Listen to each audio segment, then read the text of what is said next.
Hello everybody, my name is Benji, and welcome back to Dyson Sphere Program. That's not something I was entirely expecting to be saying so soon after the last Dark Fog update, which was a couple of months ago at this point. It's been June, so it's been a little bit, and they were saying that there were not a lot of progress, like 50%, 60%, so I wasn't expecting to say this so soon, but I'm very excited to be bringing you some news from Gamera Games and the studio that's making Dyson Sphere Program about the brand new update coming in tentatively December of 2023 or early 2024. Now, Rise of the Dark Fog is something that I feel like Dyson Sphere Program is going to highly benefit from, specifically because of the fact that right now, and I've seen other people talk about this, Dyson Sphere Program has no pressure. Your entire goal is just to make Dyson spheres. You have no other external pressures. It's just take it at your pace, do whatever you want, and sometimes that can get a little bit boring. But with things like battle damage and reconstruction, with things like planetary shields, combat, explosions, all of this wonderful combat is going to give you external pressure to speed up over time your influence and your growth. You're going to want to grow faster and faster and faster. Now, to first of all go through everything that they have in terms of the Steam update itself, they have two videos linked, which we will go through at least one of them. We're going to go through the actual gameplay. You guys can go watch the trailer. Both links are going to be in the description. You can watch the trailer on your own. But we're going to watch the gameplay together and kind of take a look at how that's going to look. But to go through this first, as we know from previous updates, there's going to be these swarms of enemies, of course, that come in, and they are AIs, hell-bent on stopping you from doing the things that you need to do. So our job is going to be, obviously, to hunt them down and destroy them, or to defend ourselves from them if they come and try to destroy us. So, of course, you're going to have turrets to deal with that, laser turrets, rocket turrets, explosive turrets, and we'll go through all that in the video. But there's also a thing called Supernova, which is, I am assuming, a charged up ability that you can activate and increase your firing rate in order to just demolish enemies. In addition to that, of course, there is a space aspect to things. We've seen the space aspect of things before. So right now, they're adding a shield for planetary protection to protect you from space and space lasers. And that looks really cool. We'll take a look at that a little more in depth as well. Of course, with explosions and combat and battle and all the things comes destruction. So there's going to be buildings that get destroyed and you're going to have to repair them. So you have the ability now to repair those. And then finally, they put a little bit of a tag here at the end where the current Rise of the Dark Fog focuses on factory defense. Focuses on factory defense and focuses on the ground combat evolution.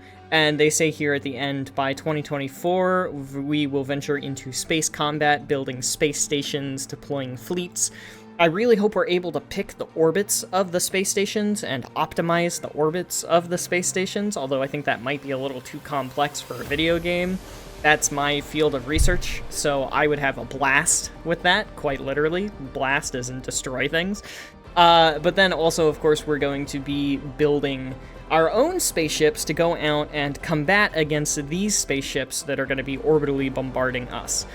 So it's going to be a little bit of a blend between Factorio and Mindustry, where it's going to have the factory game defense elements of Factorio with the offensive unit construction and base expansion aspects of Mindustry. Unit v unit combat is going to be a play, which I think stands it apart very, very nicely, kind of as an in-between from Factorio's mainly defense and then artillery offense, Satisfactory's very laid-back combat where it's really just claiming area with yourself and your weapons. And then Mindustry's heavy focus on unit-to-unit combat. I feel like this kind of puts Dyson Sphere slated directly in the middle, and I think they're doing a really, really good job with that. So let me go on ahead and pull this over, and we can take a look at, this is the trailer. The trailer is 2 minutes long. It'll be in the description of the video, and this is the one that we're actually going to watch and give a reaction to right now. Welcome back to the universe of Dyson Sphere Program. Icarus, come say hello to— Why is the quality so bad? Give me one moment, please. There we go. Old friends. Icarus. Well, it seems to be busy building a super big Dyson Sphere in an all-new universe. In fact, upon arriving in this new universe... So, boom, there's one thing that we can talk about right there. So this looks like it's either on a starting planet or very early into the game. This doesn't quite look like the starting planet because of the way that, like, this is rivers rather than oceans. So this looks like one of the other organic planets that you can find as you're exploring around. However, this looks very early into the game, like immediate after you star hop, or possibly as well within your actual starting solar system.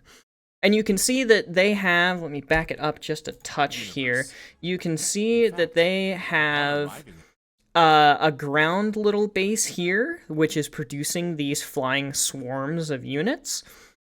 And then they also have this up in the actual atmosphere with the sort of space elevator kind of design. And that actually, I believe, is what's going to be gathering materials from their central hub in order to expand the swarm and expand the ground platforms. And we'll see more of that as we go. Yeah, see right there. And out there in the far distance, you can see a little bit of their space hub and their space fleets, which is where the space-to-space combat comes from. And where right now we only have the shields to help defend, but eventually we're going to take the fight to them, and that's going to be some Ender's Game level shit. Giant humanoid machines are meaningless. Here we are. You can see as they expand, of course they're expanding, and it looks like there are different production zones and everything for each of these where they're gathering more and more units. It looks like there's also two distinct types of units, ones that fly rather low to the ground, they're probably basic units, and then ones that fly a little higher in these tighter swarms. Those are probably more advanced units from my current theorization. And you can see they've got like wings like bees, and I think that that's awesome looking. Like you can see them vibrating and just going absolutely nuts. I think that's great. And then there's also these guys. These guys, I'm assuming, are scouts, because in the early game, I guess early game is planetary logistics, it seems that they don't care about us. They're not attacking us at the moment. They're not offensive to us at the moment. They are purely observing. Construction of the Dyson Sphere for now. If you want to explore the secrets. And they're just sitting there. They're just hanging out. They're just watching us. So we've seen 3 distinct units so far. We've seen these little kind of double triangle scouty disc things, the bumblebee flying close to the ground guys, and then the swarming, more advanced spaceship flying kind of guys. To explore the secrets of the dark fog with us, I'll turn it up a bit too. You must journey to an all-new universe. Of course, we have to start a new save in order to experience this. Before setting out, you can also choose the star right, a bit loud. You go to. Although the dark fog has spread. This is something I want to take a little bit more of an in-depth look at, because I haven't taken an in-depth look at this just yet. I want to see what kind of settings they have for all of this. Of course, as you have your difficulty, you have more metadata output, So metadata is the stuff for the matrix labs that you can use to unlock research in brand new saves without having research infrastructure just yet. So having a higher difficulty for the Dark Fog, you're going to have more metadata to transfer over to other saves and make your other save files easier. Now, of course, using metadata disables achievements. However, if you just want to have a bunch of metadata, jack up the settings to max, and then use the metadata to gain an advantage over the Dark Fog, boom, you're good. You can do that.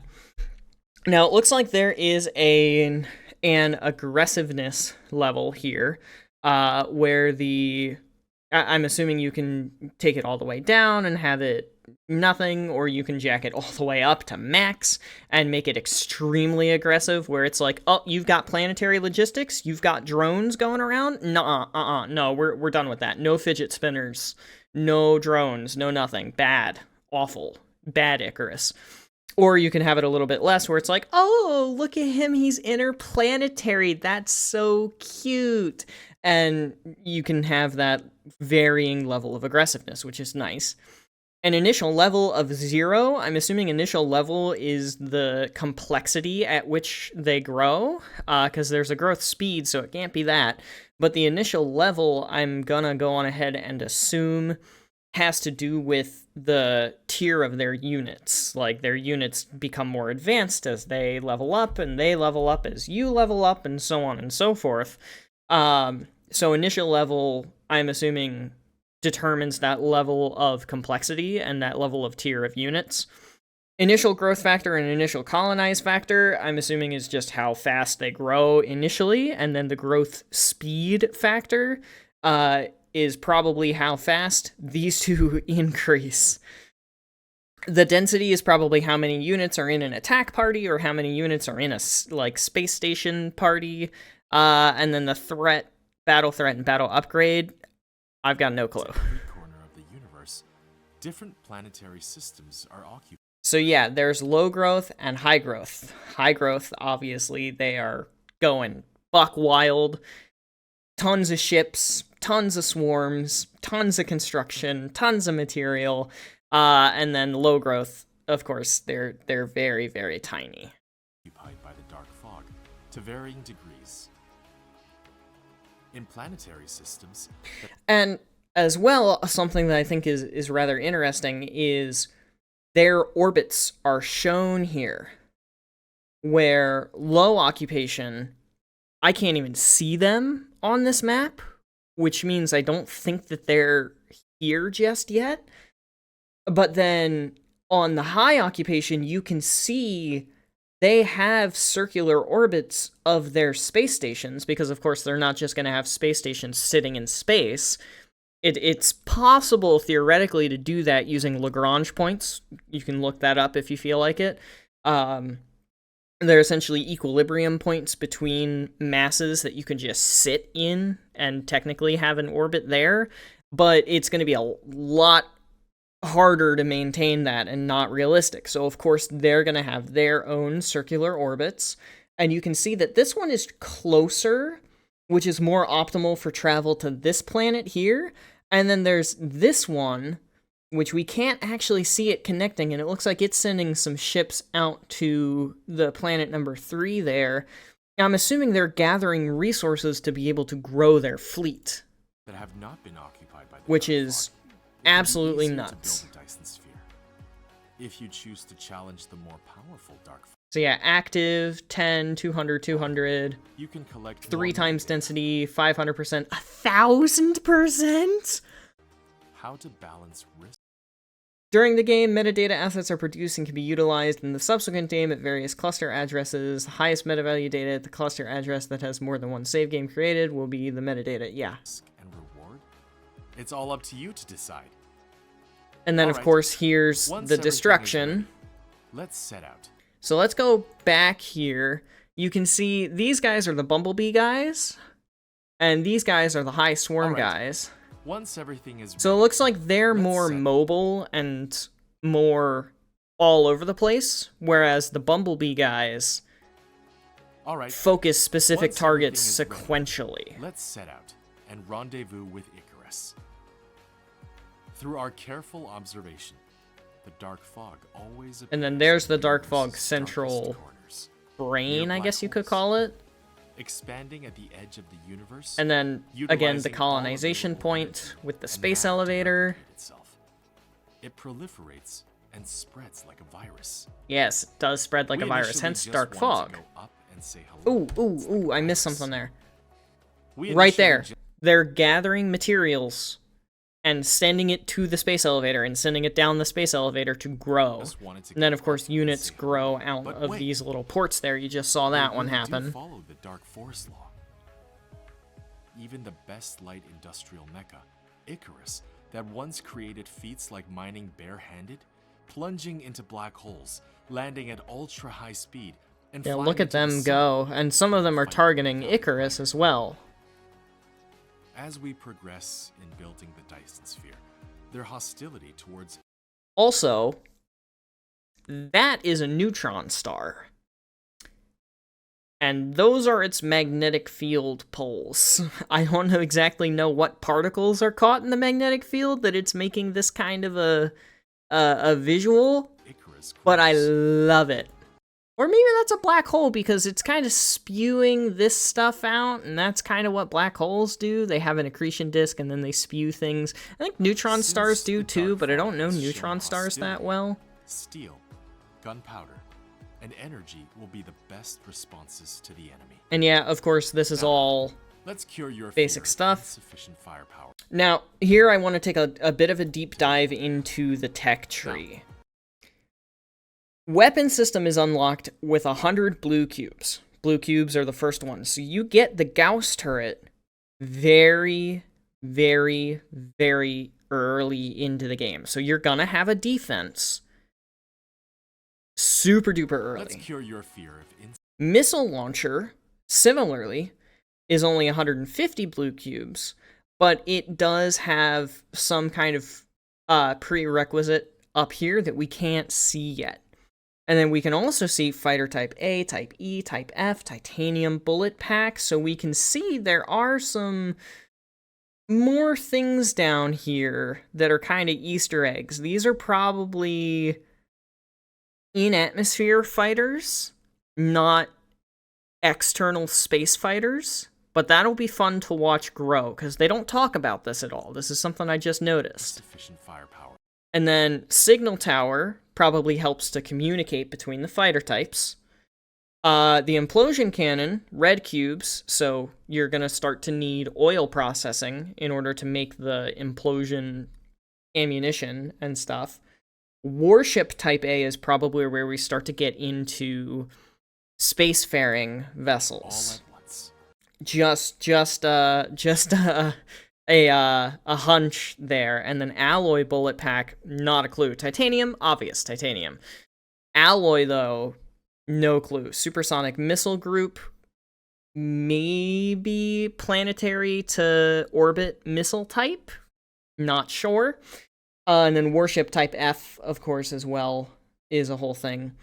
Planetary defense system with the planetary shield at red and blue cubes, I think, is a little odd. I feel like that should probably be yellow and require you to go to a different planet in your star system first, or in your solar system first. Gauss turret. And then it doesn't talk about the plasma turret or anything else, but obviously Even the in tech this tree era, keeps going. Kinetic weapons that fire metal bullets are still reliable. However, to deal with powerful enemies, their calibers are now bigger. So yeah, these, Explosion they cannon. look like copper bullets, so they're probably just going to be pretty simple copper or iron there or some something kind of an with alloy even like that, larger maybe caliber? steel, but I kind of doubt The it. smell of gunpowder in the morning. This one, Of though, course, we saw enemies was are locked related to behind... groups of enemies. Not oil, sorry, this one was not Laser locked behind turret. oil. Laser turret Transforming was locked energy behind into a oil. weapon to strike enemies. Though it can't show off swordsmanship, lasers are always faster than bullets. That's true, Missile lasers are launcher. always faster than It's bullets. both a shield for the airspace and a sharp Probably arrow crazy to power track draw, and though. hit. Feeling a bit more at The ease missile now? launchers... Not enough? don't No seem worries. very We effective, have in some my opinion. special gameplay. They don't seem anywhere Supernova near Cap. as effective as the other ones. After all, in some situations, And then the that weapon's right there damage is capability the directly proportional to how loudly it's big announced. 25% boost. And to help Icarus survive in battle. And then, of the course, center brain energy will upgrade shield its shield for system. Icarus. I don't see It anything else seems that's new our here. boss does care about the working people. But boom. Of course, all shields will operate in accordance with the law of conservation of energy.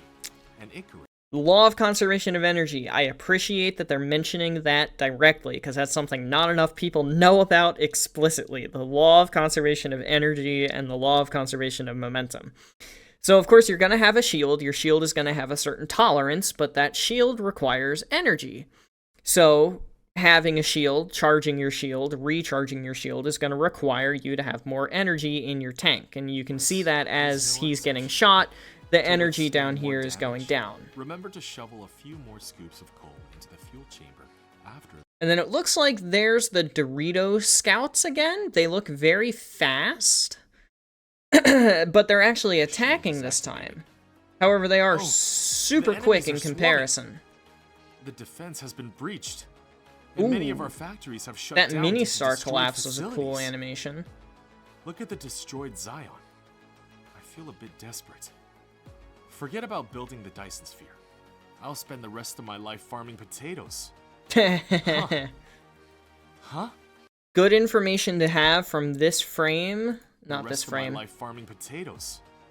From this frame right here, very good information to have. Belts do not get destroyed. Inserters do not get destroyed. Items on the belts do not get destroyed. Buildings do get destroyed.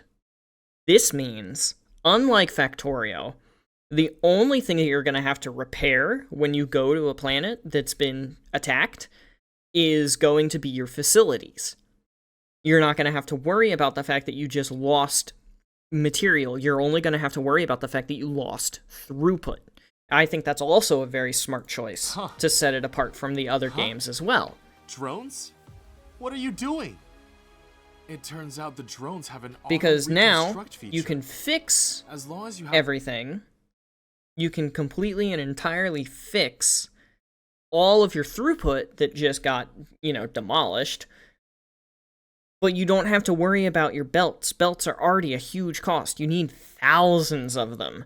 So it's really nice to not have to use belts to repair and not have to repair belts and only have to worry about buildings. I'm very happy with that. The drones will carry out automatic reconstruction. There's an ancient saying, as long as the forest remains, there's no need to worry about firewood. At this moment, I suddenly realized that as long as I repair quickly enough, any attack will become futile. Now, it's my turn. However, I have a problem with that line right there. So long as I repair quick enough, any attack will be futile. However, if you're infinitely repairing, then if you're infinitely repairing, but you don't have enough firepower to clear the waves of enemies and counterattack, then you're pointless, because you're just going to be in a stagnant battle of neither side ever making any progress. The enemies are going to regroup too fast and just completely overrun your turrets, but you're going to repair your turrets, and you're at a stalemate. Which, I mean, I guess at that point it's just like, oh, well, just expand your defensive line and make it more into an offensive line. And yeah, that's a method, but I feel like that line is kind of discouraging, where it's like, I'm going to have to babysit my turrets. I don't want to babysit my turrets. I want to make a design that can demolish as fast as possible so that I don't have to babysit my defensive line. Icarus, attack! And then, of course, they're going to show attacking a highly infested planet with a pretty neat blueprint here, actually. And then they're also showing off, I don't know if you saw it right there, but these are enemy turrets. They are shooting at us. and our people. So that's kind of interesting to see as well, that the enemies, in addition to us having things, the enemies have things to fight back against. And then we get to destroy everything, and once everything on the ground is destroyed, the space elevator goes home. Stand our assault. We've driven them back to their space hive. Yep, they go home. I have a bad feeling about this. And then there's where the space-to-space fleet stuff comes into play, because you're gonna start to have issues like this, where the space lasers decide, oh, hey, you took out our ground forces, let me just go on ahead and reclaim that planet from you real quick with orbit-to-ground lasers. Which is where, of course, the actual planetary shield comes into play. So that just about wraps up everything here from me for the Dark Fog deep dive. I guess we can go ahead and call it that. Let me know your thoughts in the comments if you'd like to. Feel free to join my Discord, because once this comes out, I'm going to be playing back through Dyson Sphere Program, making brand new sets of blueprints with inevitable recipe changes and recipe additions, and all of that good stuff. And I will be sharing the blueprints through my Discord as whatever file I'm able to share them as. And yeah, so if you want any of that, feel free to stay tuned. Feel free to join the Discord, get the blueprints. It's all free. Everything's always free. I just like helping out, and I have fun designing it and playing the games and recording it and doing all the things for you guys. So thank you everybody so much for watching. I hope you have enjoyed. But without further ado, adios, sayonara, au revoir, hasta la vista, das vidania, auf Wiedersehen, ciao, and goodbye. Please have yourselves a fantastic rest of your day. Get some sleep if you need to. Don't forget to stay hydrated. This video is in the bag, and I will see you guys in the next one. Later, y'all.